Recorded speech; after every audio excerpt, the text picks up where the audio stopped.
Hello बच्चों। तो बच्चों इस वीडियो में हम लोग Snell's law in case of multiple parallel medium boundary, अगर मल्टीपल पैरेलल मीडियम बाउंड्री हो तो स्नेल्स लॉ कैसे अप्लाई करते हैं उस पे, इस छोटे से कॉन्सेप्ट पे या कह सकते हो इस केस पर्टिकुलर केस पे 4-5 बार जेई में क्वेश्चन पूछा गया है डायरेक्ट और इनडायरेक्ट वे में। इसको डिस्कस करने से पहले एक मैं सिंपल क्वेश्चन डिस्कस कर लेता हूं, ठीक है। कि अगर मैं इंसिडेंट रे को रोटेट करूं, हम लोगों ने रिफ्लेक्शन में इस तरह का कॉन्सेप्ट पढ़ा है कि अगर मैं इंसिडेंट रे को रोटेट करूं तो या मिरर को रोटेट करूं तो रिफ्लेक्टेड रे पे किस तरह से रोटेशन होता है। तो एक सिमिलर क्वेश्चन मैंने रिफ्रैक्शन पे ले रखा है कि ये एक फिक्स्ड मीडियम बाउंड्री है और एक इंसिडेंट रे है जिसकी एंगुलर वेलोसिटी जो एंटी क्लॉकवाइज डायरेक्शन में 2 रेडियन पर सेकेंड की एंगुलर वेलोसिटी से रोटेट हो रही है, ठीक है ना, 2 रेडियन पर सेकेंड। तो at the instant when angle of incidence is 45 degree, you have to calculate the angular speed of the refracted ray. जिस मोमेंट ऑफ टाइम पे 45 डिग्री एंगल ऑफ इंसिडेंस बना रहा है उस मोमेंट ऑफ टाइम पे हमें angular velocity discuss करनी है रिफ्रैक्टेड रे की, ठीक है। तो वही मैंने सिंपल लिख रखा है। तो इस क्वेश्चन को यार कैसे करेंगे, तो इस क्वेश्चन को करने के लिए बहुत सिंपल है कि अगर ये रे रोटेट हो रही है, आई की वैल्यू बढ़ रही है तो आर की वैल्यू भी बढ़ रही होगी। सिंपल बात है, mu 1 sine I equal to I और आर को कैसे रिलेट करते हो, ठीक है। Mu 1 sine I is equal to mu 2 sine R, ठीक है। तो कहीं ना कहीं इन रेज का जो रोटेशन है वो क्या चेंज कर रहा होगा, एंगल ऑफ इंसिडेंस और एंगल ऑफ रिफ्लेक्शन। भाई कैसे सोचोगे आप, तो जो इन रे का रोटेशन है वो चेंज कर रहा होगा angle of incidence and angle of reflection. तो कहीं ना कहीं आई और आर चेंज हो रहा होगा। तो बेटा आई और आर अगर चेंज हो रहा है टाइम के साथ तो हमें आई और आर का जो रेट ऑफ चेंज है उनमें जो रिलेशन होगा कहीं ना कहीं उस रिलेशन से हम इस क्वेश्चन को सॉल्व करने वाले हैं। तो rate of change of I और rate of change of R, ठीक है, टाइम के रिस्पेक्ट में। तो हम इस रिजल्ट को सिंपल डिफरेंशिएशन कर सकते हैं विद रिस्पेक्ट टू टाइम। तो टाइम के रिस्पेक्ट में डिफरेंशिएट कर देंगे तो म्यू 1 साइन आई का डिफरेंशिएशन बच्चों आएगा cos I D I by D T और म्यू 2 इसका cos R D R by D T. अब अगर आप इस पर्टिकुलर केस में देखें तो जो आई है बेटा, आई की वैल्यू है वो बढ़ रही है, तो ये जो D I by D T होगा ये फिलहाल इस केस में angular velocity of incident ray, और आई अगर बढ़ रहा है तो आर भी बढ़ रहा होगा क्योंकि साइन अगर आई बढ़ाएंगे तो आर भी बढ़ेगा, sine theta simple increasing function है। तो जो D R by D T है बेटा it is angular velocity of refracted रे, ठीक है।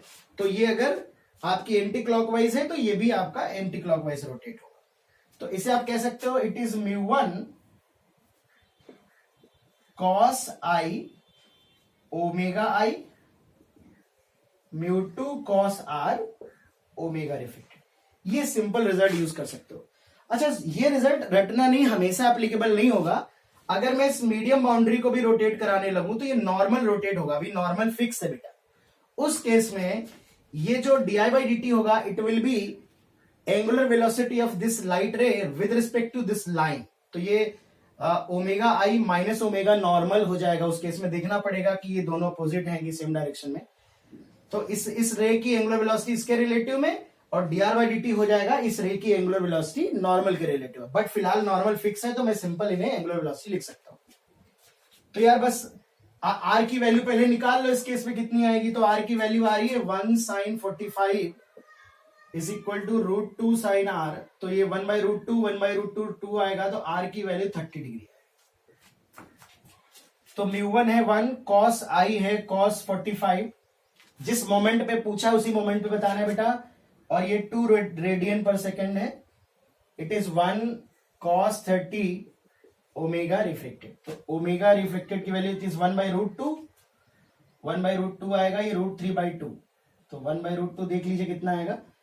तो omega reflected equal to 2 into 1 by root 2 divided by cos 30 root 3 by 2।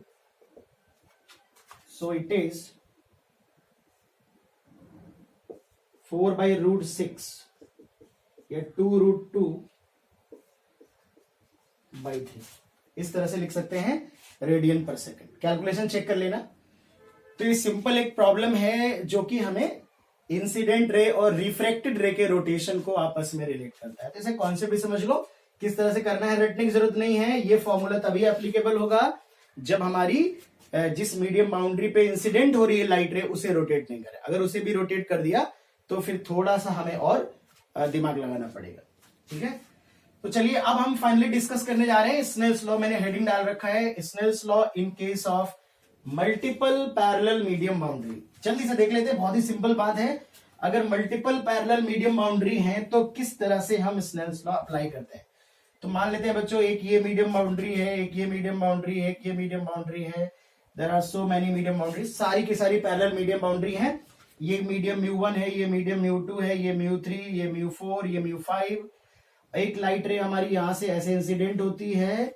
This angle is θ1, suppose this angle is θ1। This ऐसे जा रही है मीडियम बाउंड्रीज, थोड़ा एक्सटेंड कर देते हैं। यहां पे इंसिडेंट होती है, फिर ये ऐसे जाती है, फिर ये ऐसे जा रही है, फिर ये ऐसे जा रही है। ठीक है, तो हम ये मान लेते हैं कि बीच में और कुछ कहीं TIR वगैरह नहीं हो रहा। हम आगे पढ़ेंगे, टोटल इंटरनल रिफ्लेक्शन नहीं हो रहा। मीडियम के रिफ्लेक्टिव इंडेक्सेस इस तरह से हैं कि कहीं पर भी TIR नहीं हो रहा। हम आगे डिस्कस करेंगे, इसमें एक पर्टिकुलर बहुत अच्छा केस बनता है टोटल इंटरनल रिफ्लेक्शन का।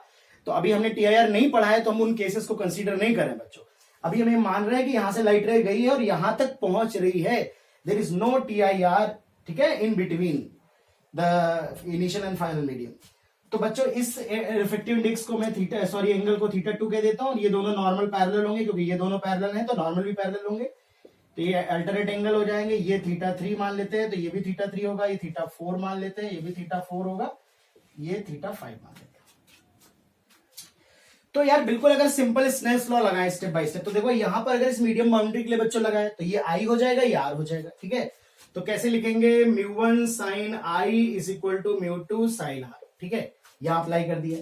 इस मीडियम बाउंड्री पे बच्चों लगाओगे तो ये μ2 है, ये θ2 है, ये μ3 है, θ3। तो μ1 sin I, तो ये μ2 हो जाएगा और ये μ3 हो जाएगा। μ1 की जगह μ2 और μ2 की जगह μ3। ये I हो जाएगा, ये R हो जाएगा। तो we can write μ2 sin θ2, μ sin I, μ2 sin θ2 equal to μ3 sin θ3। Similarly यहां पे अप्लाई करोगे तो μ3 sin θ3 equal to μ4 sin θ4 equal to μ5 sin θ5। तो आप देख सकते हो, अगर बच्चों ये तभी अप्लाई कर सकते हो जब पैरेलल हो सारी की सारी मीडियम बाउंड्री। तो अगर सारी की सारी मीडियम बाउंड्री पैरेलल है बेटा, तो आप μ1 sin θ1 equal to μ2 sin θ2 equal to μ2 sin θ3 and so on, इस तरह से अप्लाई कर सकते हो। तो तुम देख सकते हो कि μ इंटू साइन I, ये वाली चीज बच्चों कांस्टेंट रहती है। इसका हम यूज करेंगे आगे जब हम कॉन्टिन्यूअस वेरिएबल रिफ्लेक्टिव इंडेक्स पढ़ेंगे, पाथ ऑफ लाइट रे इन a medium having continuous variable reflective index, तब ये स्टेटमेंट और ये कॉन्सेप्ट बहुत इंपॉर्टेंट होने वाला है। ठीक है, और वैसे ये कॉन्सेप्ट काफी इंपॉर्टेंट है। 2018 का पेपर अगर आप देखोगे, हालांकि उसमें एक एडवांस में क्वेश्चन आया था, बहुत सारे उन्होंने मीडियम दे रखे थे। हालांकि उस क्वेश्चन में एक छोटी सी एरर थी, वो बोनस क्वेश्चन था। वो क्वेश्चन में भी राइट टाइम पे कैलकुलेट कराऊंगा आपको, उसमें थोड़ा TIR का कॉन्सेप्ट भी यूज हो रहा था। तो ये कॉन्सेप्ट काफी इंपॉर्टेंट है। मतलब मैं ये कह सकता हूं कि अगर मुझे θ1 दिया और θ5 पूछा है तो मैं ये बेवकूफी नहीं करूंगा कि पहले θ2 निकाल रहा हूं, फिर θ3, फिर θ4 एंड सो ऑन। मैं सीधे सीधे μ1 sin θ1 इक्वल टू μ5 sin θ5 लगा दूंगा। ठीक है, लेकिन ये पता होना चाहिए कि लाइट रे वहां तक पहुंच रही है। पता लगा बीच में कहीं TIR हो रहा है, क्योंकि जब क्वेश्चन आएगा तब तो पूरी ऑप्टिक्स का ज्ञान इस्तेमाल होगा। अभी हम लोगों ने TIR नहीं पढ़ा है तो हम ऐसी बातें कर रहे हैं, तो वहां पर थोड़ा ज्ञान और इस्तेमाल करना पड़ सकता है। तो फिलहाल हमें ये यदि दिया हुआ है कि लाइट रे यहां से यहां पहुंच रही है बेटा, तो हम कह सकते हैं कि हम डायरेक्टली 1 और 5 के बीच में, 1 और 3 के बीच में, 2 और 5 के बीच में कहीं से भी कहीं स्नेल्स लॉ अप्लाई कर सकते हैं। इस केस में एक छोटी सी बात यह है जिसपे 3-4 बार जेई वालों ने घुमा घुमा के क्वेश्चन पूछा है, ऑब्जेक्टिव क्वेश्चन पूछा है कि अगर इफ μ1 बराबर μ5, अगर इनिशियल और फाइनल मीडियम का रिफ्लेक्टिव इंडेक्स सेम होता है बच्चों, तो θ1 θ5 बराबर होंगे। देख सकते हो ये चीज इसके इक्वल, अगर ये इसके इक्वल होंगे तो 0 से 90 के बीच में है। जनरल सोल्यूशन मत लिखने बैठ जाना। तो sin θ1 will be equal to sin θ5, तो θ1 विल बी इक्वल टू θ5, 0 से 90 के बीच में इक्वल हो जाएंगे। तो भैया ये बराबर होंगे। ये बराबर होने का क्या मतलब है, दो मीडियम बाउंड्री है, दोनों पैरेलल। ठीक है, एक लाइट रे ऐसे जा रही है, एक इसके नॉर्मल यहां से मान लीजिए निकल रही है और ये यहां से निकल रही है, तो एक लाइट रे जो कि ऐसे एंटर कर रहा है, इससे एंगल बना रहा है ये थीटा, और एक लाइट रे यहां से निकल रहा है, ये वाला एंगल भी थीटा ही बना रहा है। तो अब आप ऐसे समझो कि ये जो लाइट रे होगी, ये लाइट रे, चूंकि ये दोनों आपस में पैरेलल लाइन है, तो ये जो लाइट रे होगी, ये लाइट रे और ये लाइट रे आपस में पैरेलल होगी, क्योंकि अगर तुम किसी भी एक को बढ़ा दो और यहां पर अगर तुम देखो तो ये जो एंगल 90 माइनस थीटा होगा, ये एंगल भी 90 माइनस थीटा होगा, ये एंगल तो है ही 90 माइनस थीटा क्योंकि ये थीटा, तो ये दोनों लाइनें आपको पैरेलल दिखाई पड़ेंगी बेटा। इसका ये मतलब है कि बेटा अगर इनिशियल मीडियम और फाइनल मीडियम का रिफ्रैक्टिव इंडेक्स अगर सेम है तो final ray will be parallel to the initial ray. ठीक है, फाइनल रे जो होगी वो बच्चों पैरेलल होगी, इनिशियल रे के पैरेलल होगी। ठीक है, और अगर पैरेलल होगी तो डायरेक्शन में कोई चेंज नहीं होगा, तो फाइनली जो नेट डेविएशन होगा, नेट डेविएशन उस पर्टिकुलर केस में 0 होगा। बीच में कितने भी मीडियम चेंज हो जाएं, ध्यान रखना बेटा, लेकिन अगर बीच फाइनल और इनिशियल मीडियम सेम है, भले ये कंटिन्यूअस चेंज क्यों ना हो रहा हो सकता है बीच का रिफ्रैक्टिव इंडेक्स कंटिन्यूअस वेरिएबल हो और वो एक गंदा सा फंक्शन दे दिया जाए, यहां भी एयर हो यहां भी एयर हो, और तुमसे कह दे what is the net deviation of the light ray, तो ध्यान रखना अगर बीच में कितने भी मीडियम चेंज हो, बट अगर इनिशियल और फाइनल मीडियम सेम है तो ये वाली लाइट रे, ये वाली लाइट रे आपस में पैरेलल होगी, θ1 θ5 सेम होगा। तो मैं समझो this is I and this is final R, तो आई माइनस आर या आर माइनस आई डेविएशन होता है, तो दोनों भैया सेम होंगे, तो एंगल ऑफ डेविएशन 0 हो जाएगा। ठीक है, अदरवाइज जो एंगल ऑफ डेविएशन होगा वो θ1 और θ5 का डिफरेंस होगा, अगर पैरेलल नहीं है तो डेविएशन θ1 θ5 का डिफरेंस होगा, जो भी बड़ा होगा देख लेना, घटा के क्लॉकवाइज एंटी क्लॉकवाइज चेक कर लेना। ठीक है, तो इस छोटे से कॉन्सेप्ट पे यार बच्चों को लगता है सर छोटी छोटी बातें, पर यार हर छोटी बड़ी बात पे जेई वाले क्वेश्चन बनाते हैं, नीट वाले क्वेश्चन बनाते हैं। ठीक है, कोई छोटी बात नहीं है, कोई बड़ी बात नहीं, समझते चलो सारी चीजें आपको क्लियर हो जाएगी। तो इस पे हम लोग एक क्वेश्चन कर लेते हैं, हमारे पास इस पे क्वेश्चन आए हैं तो क्वेश्चन डिस्कस कर लिया जाए। तो एक तो सिंपल जेई में ऐसा ही क्वेश्चन आया था, उन्होंने कहा था फाइनल और इनिशियल मीडियम रे पैरेलल है, तो बताओ कौन कौन से रिफ्रैक्टिव इंडेक्स सेम होंगे, ऑप्शन दिए थे μ1 = μ2, μ1 = μ3, μ1 = ऐसे, तो जब भी पैरेलल वाला केस आएगा तो तुम समझ जाना कि फाइनल और इनिशियल सेम होंगे। ठीक है,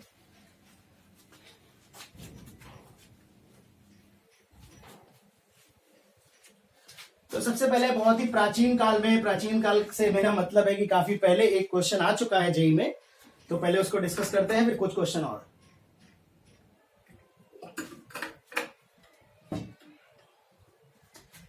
तो बच्चों बहुत पहले एक जेई में क्वेश्चन आया था, 2000 के आसपास आया होगा, देख लेना यार।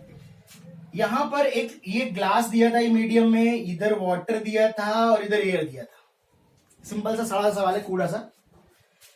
एक लाइट रे कुछ ऐसे इंसिडेंट हो रही थी, दिस एंगल वाज आई, और ये रिफ्लेक्टिव इंडेक्स ऑफ ग्लास है, गिवन नहीं है, गिवन नहीं है। ठीक है, और ये थोड़ी सी लाइट रे ऐसे आई, और ऐसे आने के बाद ये लाइट रे हमारी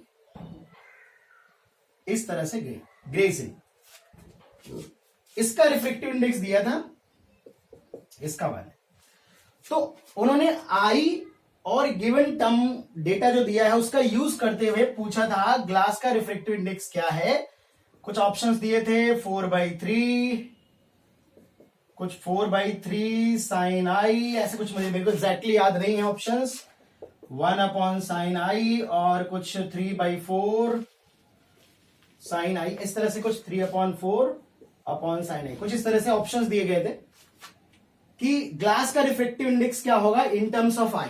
ठीक है, तो अगर तुम ध्यान से देखो तो कुछ बच्चे क्या करेंगे, इसे एंगल आर मानेंगे, ये एंगल आर होगा, पहले यहां स्नेल्स लॉ निकालेंगे, हो सकता है वो आर कैलकुलेट करें, फिर यहां पर स्नेल्स लॉ लगाएंगे, फिर आर कैलकुलेट करेंगे। पर हम समझदार प्राणी हैं, हमने थोड़ा बहुत पढ़ लिख लिया है, तो अगर पैरेलल मीडियम बाउंड्री है और बीच में कोई लोचा नहीं है, मतलब बीच में कुछ पूछा नहीं गया है, तो हम लोग सीधे सीधे आई और डायरेक्टली इन दो मीडियम के बीच में स्नेल्स लॉ लगा सकते हैं। तो बिल्कुल एक लाइन का आंसर है μg sin i।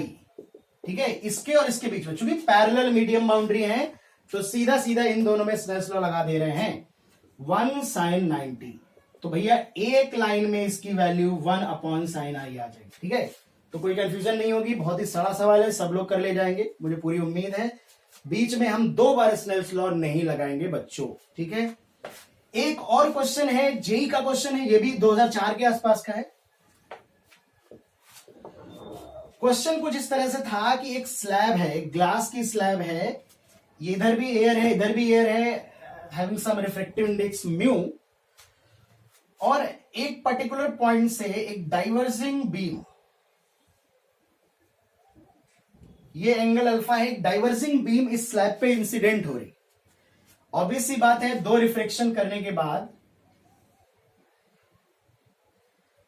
2 रिफ्लेक्शन करने के बाद जब ये लाइट रे ऐसे आएगी, थोड़ा सा नॉर्मल के पास आएगी, फिर ऐसे दूर आएगी, थोड़ा नॉर्मल के पास आएगी, फिर ऐसे दूर जाएगी, तो ये जो एमर्जेंट बीम होगी, एंगल बताना था, angle bit of emergent beam. Emergent beam क्या क्या क्या एंगल बनेगी, मतलब इनके बीच का ये एंगल कितना होगा अल्फा और म्यू के टर्म में। इसमें भी 4 ऑप्शन दिए थे, याद नहीं है मुझे, एक ऑप्शन तो अल्फा ही था, एक ऑप्शन कुछ ऐसे था साइन इनवर्स म्यू और अल्फा का फंक्शन था। ठीक है, तो इनके बीच में एंगल पूछा गया है। तो अगर तुम यार बेटा, बहुत सिंपल सरल बात है कि ये भी एयर है और ये भी एयर है, तो जो ज्ञान अभी हम लोगों ने सीखा है, जो ज्ञान मैंने दिया है आप लोगों को, कि यदि पैरेलल मीडियम बाउंड्री हो, 2 हो, 2000 हो, सब पैरेलल मीडियम बाउंड्री है, और यदि इनिशियल मीडियम फाइनल मीडियम का रिफ्रैक्टिव इंडेक्स बराबर है, तो फाइनल रे इनिशियल रे के पैरेलल होती है। मैं अब स्नेल्स लॉ लगा के ना बताने वाला। ठीक है, यानी कि अगर मैं इसको आगे एक्सटेंड करूं तो आप समझ रहे हो कि ये वाली रे इसके पैरेलल होती है। ठीक है, पहले नॉर्मल के अंदर आएगी, फिर थोड़ा दूर जाएगी। सिमिलरली ये वाली लाइट रे इसके पैरेलल होती है। तो बड़ी सिंपल बात है यार, ये कुछ ऐसी सिचुएशन है कि एक इसके पैरेलल हमने लाइट रे बनाई और एक इसके पैरेलल बनाई, तो जितना एंगल ये होगा उतना ही, या इस बीच में से एक लाइन डाल दो, बाइसेक्टर बना दो, तो ये बाइसेक्टर है, अगर ये दोनों पैरेलल है तो ये एंगल इक्वल हो जाएंगे, ये दोनों पैरेलल हैं तो ये एंगल इक्वल हो जाएंगे, तो टोटल एंगल भी इक्वल हो जाएंगे, है ना। तो आप समझ सकते हो ये एंगल भी क्या होगा, अल्फा होगा। जेई का क्वेश्चन है, अब जेई वाले अगर इस तरह का क्वेश्चन पूछ सकते हैं छोटे छोटे कॉन्सेप्ट पे, तो नीट वाले मेंस में, मतलब एडवांस में पूछा गया था, बहुत पहले आईटी में आया था, बिट्स में, किसी भी एग्जाम में, बोर्ड में, कहीं पर भी पूछा जा सकता है एक छोटा सा क्वेश्चन। तो ये क्वेश्चन बस मैं इसलिए बता रहा हूं कि हर छोटी या बड़ी चीज पे क्वेश्चन बनाया जाता है, बनता रहा है।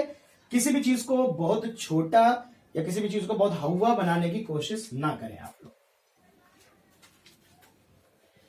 अब बच्चों, इसमें एक छोटा सा कॉन्सेप्ट हम और डिस्कस कर सकते हैं, जिसे हम कहते हैं लैटरल शिफ्ट। लैटरल शिफ्ट क्या है? Lateral shift produced by A slab.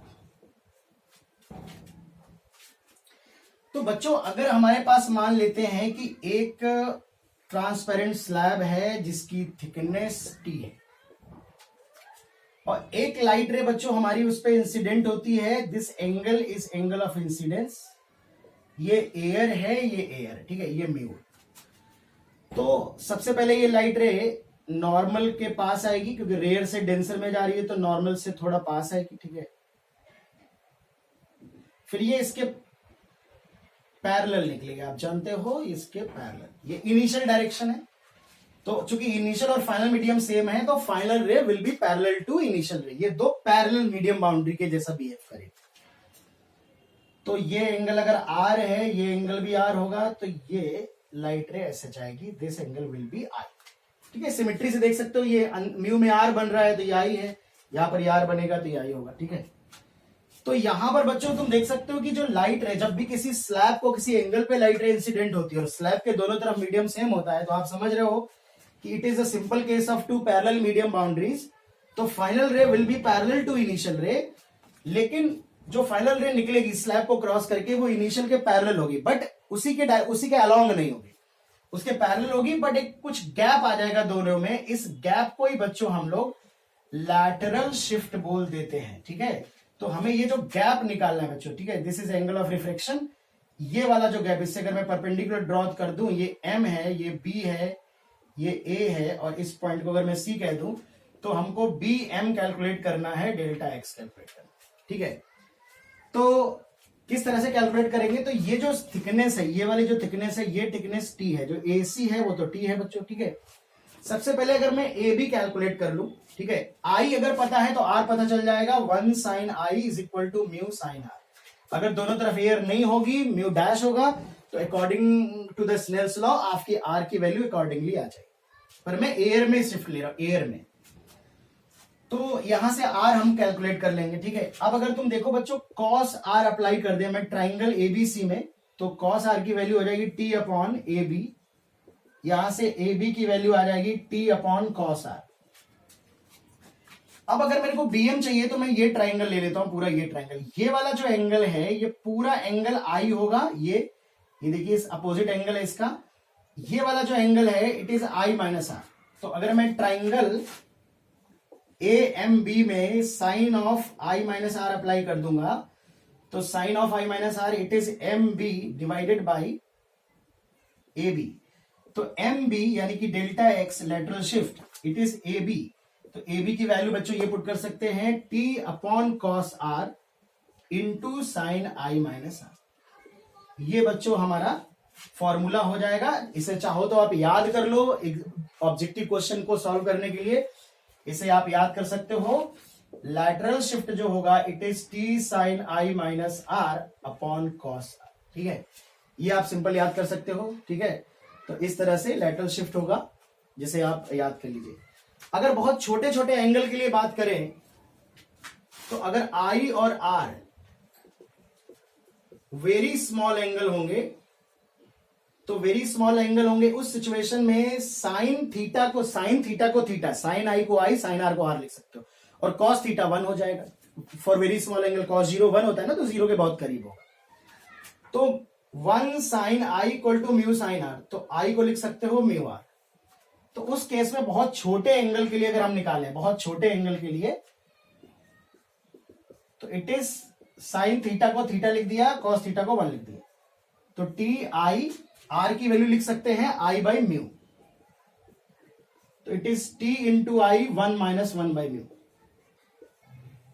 ये लैटरल शिफ्ट है for very small angle, 1 degree, आधा डिग्री, 1.25 डिग्री, 2 डिग्री अगर दिया जाए। बस I की वैल्यू रेडियन में यूज करना है तो सवाल गलत हो जाएगा, ध्यान दो। I की वैल्यू रेडियन में यूज करना, बड़े एंगल के लिए फॉर्मूला यूज कर सकते हो, छोटे एंगल के लिए फॉर्मूला यूज कर सकते हो लैटरल शिफ्ट का। मल्टीपल स्लैब होंगी तो भी आप देख सकते हो, जोड़ सकते हो। ये इस तरह से अगर डेंसर मीडियम है, ऐसे जा रही है, फिर दूसरे वाले में और ऐसे जाएगी, तो ऐड होती चली जाएगी delta X1 plus delta X2 plus delta X3। Okay बच्चों, दैट्स ऑल।